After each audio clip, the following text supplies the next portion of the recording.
గురుగారు, మీరు అవధూత వెంకటరామయ్య గారి మనవడు, రైట్? సో ఆల్మోస్ట్ మీరు అవధూతనే, ఎందుకంటే ఆయన అంశతో పుట్టిన వాళ్ళు మీరు. చాలా గొప్ప విషయం. మీరు నిజానికి కాంట్రాక్టర్ కదా మీరు, అయినా కూడా మీలో ఇంత విద్వత్తు విద్య అబ్బిందంటే ఇది పూర్వజన్మ సుకృతమే, దానిలో ఎలాంటి సందేహం లేదు. అయితే ఇంతటి మీరు, నేను ఎంతోమందిని అడిగిన ఎవరు చేయలేనిపోయిన ఒక్క సహాయం చేయండి మాకు. కటిక దరిద్రులు కూడా కోటీశ్వర్లు అవ్వాలి గురుగారు. దీనికి సంబంధించిన ఉపాసన రహస్యాలు, ఇట్లాంటి మంత్రాలు ఏదన్నా చెప్తే మేము కూడా బాగుపడిపోతాం. మీకు ఉపాసన రహస్యం అంటే ఒకటేనండి. ప్రతి ఒక్క మనిషి కూడా నిత్య జీవితంలో ఏ విధంగా జీవితాన్ని ఆచరించాలి, ఏ విధంగా నడవాలి. మన జాతకాన్ని ఒకసారి పరిశీలన చేస్తే చాలా దోషాలున్నవి, చాలా ప్రారంధపు కర్మలున్నవి, చాలా కష్టాలున్నవి, నష్టాలున్నవి. ఏదో కొంతమందికి మాత్రమే పూర్వజన్మ కర్మానుసారంగా ఐశ్వర్యంలో పుడుతున్నారు, వస్తున్నారు. ఈ లేనివాడు కూడా ఏం చేస్తే, ఏ విధంగా చేసుకుంటే, ఏ విధంగా ఆచరిస్తే సంపద కలుగుతుంది. ఒక్క సంపదే కాదు, ధనం అనేది ఒక పార్ట్. అష్టైశ్వర్యాలు అంటారు. ఎగ్జాక్ట్లీ, అష్టైశ్వర్యాలు కావాలి, అన్నీ కావాలి మనకి, కావదా? అన్నీ కావాలంటే తెలుసుకొని చేసిన వాడికి తప్పనిసరిగా ఇవి మనకి వస్తున్నాయి. ఎలా? ప్రతి మనిషి కూడా భగవద్గీతలో చెప్పినట్టుగా కర్మానుసారంగా కొన్ని విషయాలు, కొన్ని ఆలోచనలు, కొంత జ్ఞానం మనకు వస్తుంది కదా. మనం ఇప్పుడు శాస్త్రాన్ని చూస్తున్నాం కదా, శాస్త్రాన్ని అధ్యయనం చేస్తున్నాం కదా. ఇవి చేస్తే బాగుంటుంది, ఇవి చేస్తే బాగుంటుంది, ఇవి చేస్తే బాగుంటుంది అంటున్నారు కదా. కాబట్టి ఎందుకు నువ్వు అలా బ్రతకవు? ఎందుకు నువ్వు ఆ విధంగా బ్రతకవు? నీకు శాస్త్రం ఏ విధంగా అయితే చెప్పిందో నువ్వు బ్రతికి చూడు. మనము ఉదాహరణకు ఒకటి చెప్తాం. 41 రోజులు ఒక మాల వేస్తే ఒకలా జీవనం కొనసాగుతుంది. నాకు ఇల్లు కావాలని నేను మాల వేసాను, నాకు అయ్యవారు ఇల్లు ఇచ్చారు. అమ్మవారి మాల వేసాను, మా అమ్మాయికి పెళ్ళి కావాలని, కాబట్టి నాకు వచ్చింది, పెళ్ళి అయింది. నాకు చాలా కోరికలు ఇలా నెరవేరుతున్నాయని చాలామంది ఏం చేస్తారంటే సంవత్సరంలో ఒకసారి వేస్తూనే ఉంటారు. కరెక్ట్. వాళ్ళని మీరు చాలామందిని అడగండి, మాకు ఆ కోరిక నెరవేరింది, ఈ కోరిక నెరవేరింది, అది నెరవేరిందని ప్రతి ఒక్కరు చెప్తుంటారు. మరి నెరవేరుతుందా? నెరవేరుతుందిగా.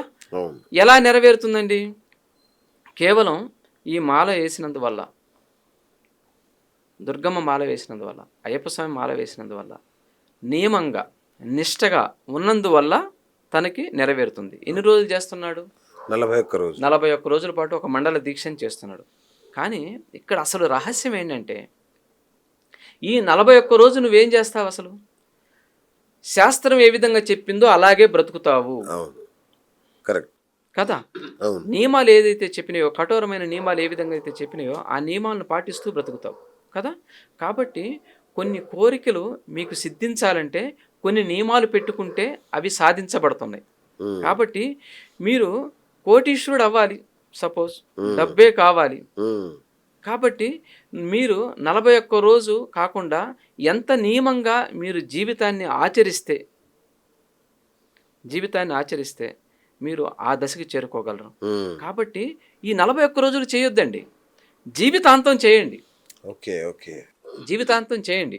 ఇప్పుడు ధర్మమైనవి ఏమైనా కూడా మీరు ఆచరించండి. మనం సంసారం చేసుకోవచ్చు, గృహం యందు ఉండొచ్చు, పూజలు చేయొచ్చు, తీర్థయాత్రలు చేయొచ్చు, మన పనులని మనం చేసుకోవచ్చు. కానీ ఎటువంటి పరిస్థితుల్లో కూడా కామ, క్రోధ, మదమాశ్చర్య, లోభ, అహంకారాలకు లోనవ్వకండి, వ్యసనాలకు లోనవ్వకండి. ఎప్పుడైతే మీరు చేసే కార్యక్రమాల్లో, మీరు ఆచరించే కార్యక్రమాల్లో వ్యసనాలు ఉంటాయో అప్పుడు మీకు కలిసి రాదండి. ఇది 100%. చాలామంది వ్యసనాల ద్వారా కలిసి రాకుండా పోతుంది. కాబట్టి నిష్ట చాలా అవసరం. కాబట్టి నిరంతరము నీవు ఒక మాల వేసినప్పుడు ఎంత నిష్టగా ఉంటున్నావో, దేవుడి దర్శనం కావచ్చు, నువ్వు ప్రతిరోజు చేసే నిత్య కర్మ కావచ్చు, ఇలాంటివన్నీ కూడా చాలా పవిత్రంగా చేస్తాడు. అలాంటి పవిత్రంగానే ప్రతినిత్యం ఉండు, ప్రతిరోజు ఉండు, ప్రతినిత్యం ఉండు. ఓకే. కాబట్టి ఇవి మీ కర్మనే మీరు ఆటోమేటిక్గా తిప్పి రాసుకుంటున్నారు ఇంత నియమంగా ఉంటే. కాబట్టి 41 రోజులు చేస్తేనే వచ్చినాయి అంటే జీవితాంతము కొన్ని సంవత్సరాలైనా సరే, ఒక 2 సంవత్సరాలు, 3 సంవత్సరాలు, 5 సంవత్సరాలు, కొన్ని సంవత్సరాలైనా సరే నియమంగా పెట్టుకొని కొన్ని చేస్తే కొన్ని మీకు సిద్ధిస్తున్నవి. సిద్ధిస్తుంటాయి. ఓకే. అయితే మీకు ఏ దశల్లో ఇవి బాగా ఉపయోగపడతవి జాతకంలో ఉంటుంది. ఒక్కోసారి భాగ్యాధిపతి దశ వచ్చింది, అవును. ఒక్కోసారి ధనాధిపతి దశ వచ్చింది. కాబట్టి ఈ దశలు కూడా మనం తెలుసుకోవటం ఇంపార్టెంట్. అవి యోగకారకమైన దశలు. మనకి ప్రకృతిలో చలికాలం ఎప్పుడు వస్తుంది, వర్షాకాలం ఎప్పుడు వస్తుంది, ఎండాకాలం ఎప్పుడు వస్తుంది, ఋతువులను బట్టి మనకు చెప్తున్నారు. ఋతువులను బట్టి. అలాగే జాతకంలో కూడా మనకి ఇవి వర్తిస్తుంటాయి అన్నమాట. ఋతువులను బట్టి వర్తిస్తుంటాయి మనకి జాతకంలో కూడా. ఎందుకంటే పలానా సమయం మాత్రమే దక్షిణాయనం అంటాం పుణ్యకాలం, ఉత్తరాయణం అంటాం పుణ్యకాలం. విశేషమైన కాలాలకు కొన్ని శక్తులు ఉంటున్నాయి. అలాగే మన జాతకంలో కూడా లగ్నాధిపతి, భాగ్యాధిపతి, పంచమాధిపతి, లాభాధిపతి, ధనాధిపతి అనే వాళ్ళ యొక్క దశల్లో కూడా కొన్ని విశేషాలు ఉంటాయి. ఆ విశేషాలను బట్టి మీరు నియమాలు పాటించండి. సంపాదించకపోతే నన్ను అడగండి అప్పుడు. సూపర్ గురుగారు. మామూలుగా అంటే ఏ జ్యోతిష్యుని కించపరచడం నా ఉద్దేశం కాదు, ఏ జ్యోతిష్యుని బాధ పెట్టడం నా ఉద్దేశం కాదు. ఎందుకంటే జ్యోతిష్యులతోనే నేను పెరుగుతున్నా కాబట్టి. నాకు ఆ డౌట్ ఏంటంటే గురుగారు, కొందరేమో మంచి విషయాలు మాత్రమే చెప్తారు, కొందరు చెడు విషయాలు మాత్రమే చెప్తారు. నీకు ఇంకొక 15 రోజుల్లో మృత్యువు పొంచి ఉంది అంటాడు, కాబట్టి నువ్వు ఈ పరిహారం చేసుకో అంటాడు. ఇంకో 20 రోజుల్లో నీకు జైలు యోగం ఉంది, కాబట్టి నువ్వు ఇది చెయ్యి, ఇలా చెప్తుంటారు. కొందరేమో నాన్న నువ్వు జాగ్రత్తగా ఉండాలి, పలానా కాలంలో పలానా 10-15 రోజుల పాటు నువ్వు కొంచెం జాగ్రత్తగా ఉండాలి, ఆ తర్వాత అంతా బాగానే ఉంటుంది, ఇలా చెప్పుకుంటూ వస్తారు. అసలు జ్యోతిష్యం ద్వారా మనం ఏం తెలుసుకోవాలి, ఏం తెలుసుకోకూడదు, దేన్ని ఆచరించాలి, దేన్ని ఆచరించకూడదు? మీ ప్రశ్నలో మొదటిగా కొందరు చెడు విషయాలు ఎక్కువగా చెప్తుంటారు, కొందరు ఆ చెడు విషయాలను చెప్పరు. అవును. దీనికి మేజర్గా పరిశీలిస్తే ప్రతి ఒక్కరికి సంకల్ప బలం అనేది ఒకటి ఉంటుంది. అవును కదా. నువ్వు బాగుంటావు, నువ్వు బాగానే ఉంటావు, నువ్వు చాలా సూపర్గా ఉంటావు అంటే మీకు ఎలా ఉంటుంది? హ్యాపీగా ఉంటుంది ఆటోమేటిక్గా. మీ జాతకాన్ని పరిశీలన చేసినప్పుడు కొన్ని కనిపిస్తాయి మాకు, ఈ దోషాలున్నవి, ఈ దోషాలున్నవి. మనం చూడగానే ఏమనుకుంటామంటే ఇవి చెప్తే ఇతను ఏ విధంగా రిసీవ్ చేసుకుంటాడు అనే విషయం మీద చాలామంది ఆలోచిస్తారు. ఆలోచించిందంటే చెప్పొచ్చా వద్దా అని చెప్తారు.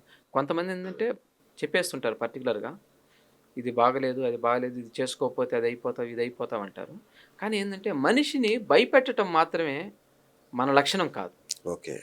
అతనికి సాత్వికంగా ఇలా చేసుకోండి, ముందు రెమెడీ ఇలా చేసుకోండి అని చెప్పగలగాలి, అంతే తప్ప భయపెట్టకూడదు మనిషిని. ఎందుకు భయపెట్టకూడదని చెప్తున్నానంటే మీలో ఉన్న శక్తే నాశనం అయిపోతూ ఉంటుంది. ఒకడు నాకేం తిరుగులేదు, బ్రహ్మాండంగా ఉంది అని వాడు జీవిస్తూ ఉంటాడు. వాడి మీద కొన్ని నీళ్లు చల్లేసామనుకోండి, నీ జాతకం వేస్ట్రా బాబు, అలా ఉంది ఇలా ఉందని అనుకో, వారు ఎప్పుడో వాడికి ఒక నెల క్రితమో 2 నెలల తర్వాతనో రావాలి, వాడికి ఇప్పుడే వచ్చేస్తుంది అది. అమ్మో నా జాతకంలో ఇది ఉందంట, అది ఉందంట అని భయపడిపోతాడు. ముందు భయానికి లోనైపోతాడు. లోనైపోతే ఏం చెప్తుంది మన శాస్త్రం? యద్భావం తద్భవతి అంటుంది. కాబట్టి ఇటు నుంచి అటు లింక్ అయిపోతుంది. కాబట్టి అతనికి ఏంటంటే మన దాకా వచ్చాడు, చూపించుకోగలిగాడు అంటే తనకి ఎంతో కొంత యోగం ఉంది. కానీ బాబు ముందు నువ్వేం చేస్తావంటే ఈ రెమెడీ చేయించుకో, ఈ నియమాలు నువ్వు పాటించు, నేను చెప్పిన నియమాలు పాటించాలి. మీరు పాటించి చూడండి, దాని నుంచి మీరు తప్పించుకునే అవకాశం ఉంటుంది. అందుకే కదా తప్పించుకోలేకపోతే ఇన్ని గుళ్ళు ఎందుకు, గోపురాలు ఎందుకు, స్తోత్రాలు ఎందుకు, యాగాలు ఎందుకు, యజ్ఞాలు ఎందుకు, ఇంతమంది గురువులు ఎందుకు? కాబట్టి తప్పించుకునే శక్తి కొంతమేర ఉంటుంది, ప్రారంధానుసారంగా కర్మానుసారంగా ఉంటుంది. కానీ అసలు ఫుల్ రికార్డెడ్ కొంతమంది ఏం చేసినా సరే కొన్నిటి నుండి మనం తప్పించుకోలేం. అవి జరిగిపోతాయి, అవి రికార్డెడ్ జరిగిపోతాయి. ఎందుకంటే అంతటి ప్రారంభ కర్మ ఉండొచ్చు, మనం తీయలేనంత ఉండొచ్చు. కానీ మనకి తీయగలిగేంత ఎంత ఉందనేది మనకు తెలియదు. కాబట్టి ఉన్నంతలో మనం చూపించుకొని చేపించుకున్నాం అనుకోండి, ఆ రెమెడీస్ అనేది బాగుంటుంది. కాబట్టి భయపెట్టడం ఉద్దేశం కాదు, జాగ్రత్తగా ఇది జరగబోద్ది, మీ జాతకంలో ఇటువంటి ఇబ్బంది ఉందని హెచ్చరిస్తారే తప్ప పూర్తిగా చెప్తే అది విరుద్ధంగా పనిచేస్తుంది. వాళ్ళు ఆ రోజు నుంచి మానసికంగా దిగుల్లోకి వెళ్ళిపోతారు. కాబట్టి ఈ చెప్పే వ్యక్తికి కూడా ఏముంటుంది అంటే వాక్ శుద్ధి ఉంటుంది, వాక్ సిద్ధి ఉంటుంది. ఇతను చెప్పాడు అంటే జరుగుద్దిరా, ఇతను అన్నాడంటే జరుగుద్ది అనేది చాలా మంది నోట వెంట మనం చూస్తుంటాం. అవును అవును కాబట్టి ఏంటంటే మంచి విషయాల్ని పలుకు, ఓకే ఆశీర్వచనం చెయ్యి.